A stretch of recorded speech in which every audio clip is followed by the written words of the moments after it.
Heavenly Places, a devotional by Ellen G. White. God's Test of Loyalty, May 23rd. The Lord hath avouched thee this day to be his peculiar people, as he hath promised thee, and that thou shouldest keep all his commandments. Deuteronomy 26, verse 18. God has a test for us, and if we come up to the standard, we shall be a peculiar people. The Sabbath draws a separating line between us and the world, not faintly, but in plain, distinct colors.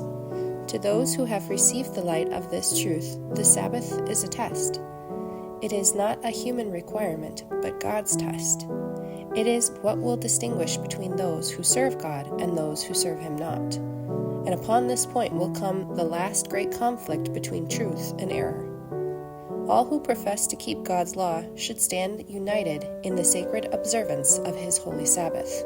When the destroying angel was about to pass through the land of Egypt and smite the firstborn of both man and beast, the Israelites were directed to bring their children into the house with them and to strike the doorpost with blood, and none were to go out of the house, for all that were found among the Egyptians would be destroyed with them.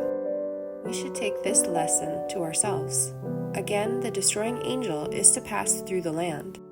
There is to be a mark placed upon God's people, and that mark is the keeping of his holy Sabbath.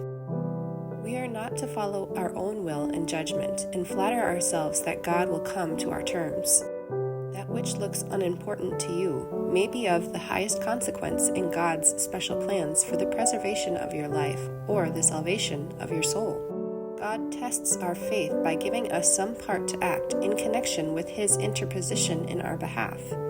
To those who comply with the conditions, his promise will be fulfilled. We are faithfully to teach our children God's commandments. We should bring them into subjection to parental authority, and then by faith and prayer to commit them to God, and he will work with our efforts, for he has promised it. And when the overflowing scourge shall pass through the land, they, with us, may be hidden in the secret of the Lord's pavilion.